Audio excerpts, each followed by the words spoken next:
Hello everybody, welcome back. YouTube.com/Geek Aloud, where Let's Discussing with Steve. We're going through the best of 2020. Today's video is on the best soundtrack. The top 4 games that we've listed: Doom Eternal, Tony Hawk's Pro Skater 1 and 2 Remastered, The Last of Us Part 2, and Senor Miles Morales in the Spider-Verse. Let's kick it off with Doom Eternal. Phenomenal. The way they tie the new music into the gameplay, I swear they made it kind of like a Rocksmith or something, a music rhythm game. I swear they had the ability to pull the individual instruments in and out at will to tie it into the gameplay. It is a phenomenal mechanic. They have married music to that game beautifully. When the game triggers, my brain triggers and it's game on. That's right. It's 50% shooting, 50% music. Without the music, the shooting would feel like nothing. Correct. Just like, using the DualSense at the moment with shooting games, games don't feel the same without that controller. Yeah. Doom does not feel the same without their music. Big part of the personality. Absolutely right. Incredible soundtrack, just like the first game.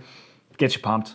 Speaking of the first game, Tony Hawk's back in the 90s was phenomenal and known for its soundtrack. That soundtrack's come back again. It's all there. Well, I say it's all there. I think 2 songs are missing. It's predominantly there and it's awesome. You can just listen to the original soundtrack if you're a bit more old school like me. But I think Steve listens to the full soundtrack when he plays it. I do listen to the full soundtrack. There's obviously my favourites in there. I think it's Superman. Yeah. Everyone's favourite. That song is Tony Hawk for me. Yes, it is. It was yes, back in the is. day. The nostalgia in that game. Without that soundtrack, is there even point playing Tony Hawk? There isn't. There is no point playing Tony Hawk's without soundtrack, but it's there and it's awesome. And if you like his sports games, get into Tony Hawk's. That is the remake. We haven't done the category. Best sports game of 2020 for my liking, Tony Hawk. That's it. We just did it. That is the best sports game. And then next up is The Last of Us Part 2. I want to call out, Steve, there's docos on YouTube for The Last of Us Part 1 and The Last of Us Part 2 soundtrack being made. It's phenomenal in depth. It's a work of art. The people at Naughty Dog are so passionate. Watch that doco to get a real appreciation for the music. What were your thoughts on it? Incredible. Absolutely incredible.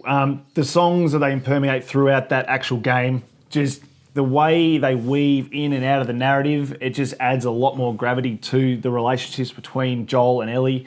And sort of by the end of the game, the way that song sort of works its way through the narrative from beginning to end is absolutely sublime. Yeah. They have absolutely nailed it. Phenomenal game. Get into it. And finally, and for me, the winner, Miles Morales. Now, that soundtrack is the first soundtrack of the year that I've listened to outside the game. How about you, mate? Exactly the same. Mate, set it up in my gym. Listen to that soundtrack probably once, maybe twice a day. Every time in that gym, that soundtrack is on at the moment. The game itself, the sound in that game, the way they use the music and the beats of the drums just gets it absolutely pumped to be Spider-Man. And with those licensed tracks sort of weaving their way in and out of that game, just really well done. Yeah. So there you have it. Spider-Man is the winner. Geek Aloud's 2020 best soundtrack goes to Miles Morales. Honourable mentions: Doom Eternal, Tony Hawk's Last of Us Part 2. You've been watching YouTube.com/Geek Aloud for this Let's Discuss. We also do Let's Plays Tuesdays, Thursdays, Sunday night, 8 p.m. Australian Eastern. Like it, subscribe it. You'll never miss it. Oh! Trophy! Finally! Yes! Avengers, assemble! He's trying to sweep up leaves in this world. And another one.